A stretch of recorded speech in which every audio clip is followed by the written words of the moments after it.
This channel does not promote any violent, harmful, or illegal activities. All content provided by this channel is meant for an educational purpose only. ওপারে হিন্দু নিধন প্রতিবাদে গর্জন রশিদ পুত্রের, হিন্দু বিদ্বেষী বাংলাদেশকে boycott ধ্রুপদী সঙ্গীত শিল্পী আরমান খানের।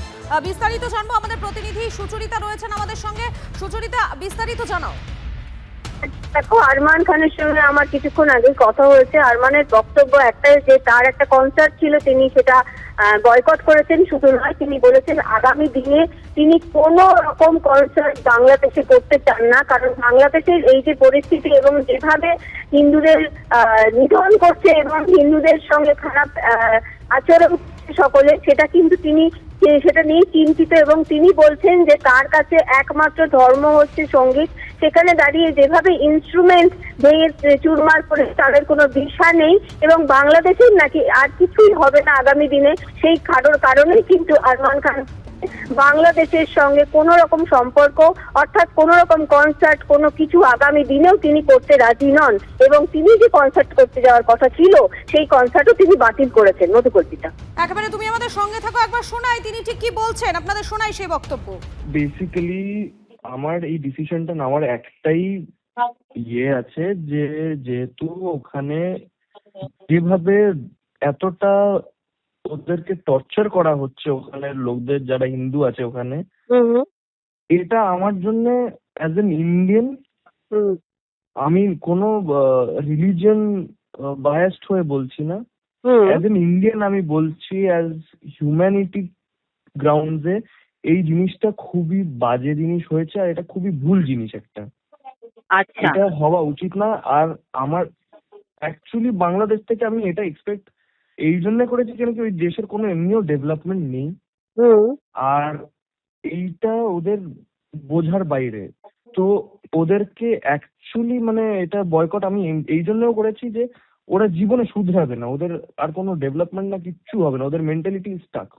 ইনস্ট্রুমেন্টসদের অপমান করেছে, ওটা মানে সরাসরি যেটা আমরা বলি যে মা সরস্বতীর অপমান করা, আর সেটা আমাদের জন্য খুবই একটা বাজে জিনিস ওরা নিজেদের ইমেজ করে দিয়েছে, যেটা জীবনে আর্টিস্টদের নজরে ওরা তো আর উঠতে পারবে না জীবনে।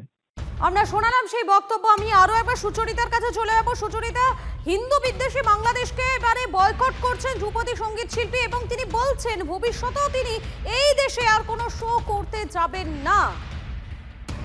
একদম এরকমটাই কিন্তু আরমান আমাদের সঙ্গে কথা বললো যখন তিনি এটাই বললো। আরমান রশিদ খানের, ধ্রুপদী সঙ্গীত শিল্পী উস্তাদ রশিদ খানের ছেলে, এবং আমরা ছোটবেলা থেকে দেখেছি যে পরিবেশে আরমান বড় হয়েছে, সেখানে সরস্বতী পুজো এবং ইনস্ট্রুমেন্ট অর্থাৎ সঙ্গীতের যে জিনিসপত্র সেগুলো কিন্তু তাদের কাছে ঈশ্বরের মতো। এবং সেখানে দাঁড়িয়ে একদম নতুন প্রজন্মের এই ধ্রুপদী সঙ্গীত, এবং তিনি কিন্তু বারবার একটা কথাই বলছেন যে বাংলাদেশের কাছ থেকে এটা আনএক্সপেক্টেড। এবং এই মুহূর্তে বাংলাদেশের যা পরিস্থিতি এবং যেভাবে হিন্দু নিধন চলছে এবং যেভাবে পুড়িয়ে মারা হয়েছে ছেলেটিকে, তাতে কিন্তু একটা কথাই বলছে যে এরকম যদি হতে থাকে ওদের মেন্টালিটি স্টাক হয়ে গেছে, যে কারণে আগামী কোনো দিনও সেখানে তিনি আর কোনো রকম কনসার্ট করবে না বাংলাদেশে। মধুকল্পিতা, একেবারে তুমি আমাদের সঙ্গে থাকো। এই মুহূর্তে আরো একবার জানাবো আপনাদেরকে, ওপারে হিন্দু নিধন প্রতিবাদে গর্জন রশিদ পুত্রের, হিন্দু বিদ্বেষী বাংলাদেশকে বয়কট ধ্রুপদী সঙ্গীত শিল্পী আরমান খানের, এবং দীপু দাসকে নৃশংস খুনের প্রতিবাদে বাংলাদেশের শো বাতিল রশিদ পুত্রের। বাংলাদেশের সব শো বাতিলের সিদ্ধান্ত, ভবিষ্যতেও বাংলাদেশে অনুষ্ঠান না করার সিদ্ধান্ত আরমান খানের। বেসিক্যালি আমার এই ডিসিশনটা নেওয়ার একটাই আছে যে যেহেতু ওখানে যেভাবে এতটা ওদেরকে টর্চার করা হচ্ছে ওখানে লোকদের যারা হিন্দু আছে ওখানে, এটা আমার জন্য অ্যাজ এন ইন্ডিয়ান, আমি কোনো রিলিজিয়ন বায়াসড হয়ে বলছি না, অ্যাজ এন ইন্ডিয়ান আমি বলছি অ্যাজ হিউম্যানিটি গ্রাউন্ডসে এই জিনিসটা খুবই বাজে জিনিস হয়েছে আর এটা খুবই ভুল জিনিস একটা। আচ্ছা, এটা হওয়া উচিত না। আর আমার অ্যাকচুয়ালি বাংলাদেশ থেকে আমি এটা এক্সপেক্ট এই জন্য করেছি কেন কি ওই দেশের কোনো এমনিও ডেভেলপমেন্ট নেই। সঙ্গীত শিল্পী রাঘব চট্টোপাধ্যায় মুহূর্তে আমাদের সঙ্গে রয়েছেন। আপনাকে স্বাগত টিভি9 বাংলায়। দেখুন, যেভাবে বাংলাদেশে দিনের পর দিন পরিস্থিতি খারাপ হচ্ছে, যেভাবে সেখানে হিন্দু নিধন চলছে, প্রতিবাদে এবারে রশিদ পুত্র তিনি সেখানকার যে শো ছিল সেই শো বাতিল করেছেন। তিনি বলছেন ভবিষ্যতেও সেই দেশে অর্থাৎ বাংলাদেশে আর কোনো অনুষ্ঠানে তিনি যাবেন না। সকলকে নমস্কার। এবং আমি যেটা বলতে চাই যে বাংলাদেশের সাথে আমার রেকর্ডিং এর কাজ এবং অনুষ্ঠানের কাজ গত 25 বছর ধরে, আজকে একদিন নয়। এবং আমার প্রচুর ওখানে মানুষদের যারা সত্যিকারের ভালো সঙ্গীতজ্ঞ এবং সঙ্গীতের সাথে যুক্ত, আমি ওখানে প্রচুর অ্যালবামে বা অন্যান্য কাজ করে বলছি আমার ওদেশের অভিজ্ঞতা বরাবরই খুব ভালো ছিল। কিন্তু ইদানিংকালে যা অবস্থা এবং যা যা দেখলাম, যা যা দেখছি, তাতে আমি অত্যন্ত মর্মাহত এবং অত্যন্ত ব্যথিত। বাংলাদেশ যারা নিজের বাংলা ভাষাকে, নিজের বাংলা কালচার, গান বাজনা, নাটক, সাহিত্য, বই, সেখানে তারা যে পর্যায়ে নিজেদের রাখেন বা রেখেছেন, যে সম্মান তারা দিতেন বা দেন, তাদের প্রতি আমাদের অগাধ শ্রদ্ধা ছিল। কিন্তু সেই সব মানুষ যারা ঠিক কাজই করেছেন বা করেন, তারা কিন্তু নিজেরাও আমাদেরই মতো ব্যথিত।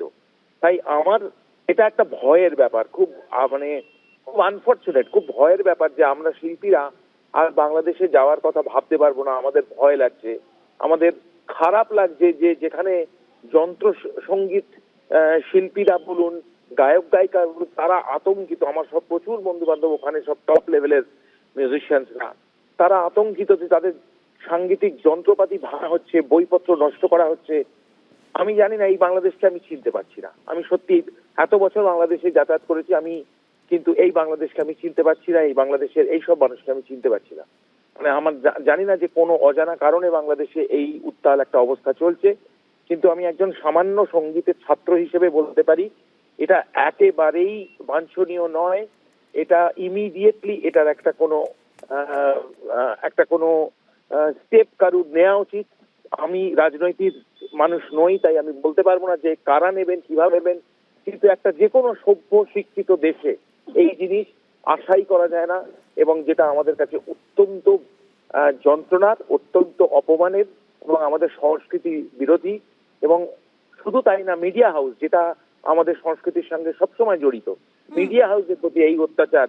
যে কাগজের অফিস, এই কাগজে আমার অনেক ইন্টারভিউ বেরিয়েছে এবং অন্যান্য আরো অনেক, এখানে ম্যাক্সিমাম হাউসের সাথে আমার কাজ হয়েছে এবং তাদের সাথে আমার অত্যন্ত ভালো সম্পর্ক। কিন্তু আমি কল্পনাও করতে পারছি না যে বাংলাদেশ, সেখানে সঙ্গীতের একটা প্রতিষ্ঠান বা কোনো মিডিয়া প্রতিষ্ঠানকে এইভাবে তাদের হেনস্থা করা হচ্ছে, এইরকম একটা মারামারি, খুনোখুনি, রক্তারক্তির অবস্থা চলছে। এই বাংলাদেশকে আমি চিনতে পারছি না। আমি সবসময় প্রার্থনা করব উপরওয়ালার কাছে যে এই বাংলাদেশ যেন আবার স্বাভাবিক জায়গায় ফিরে আসে। আমি এইটুকু বলতে পারি। ধন্যবাদ আপনাকে।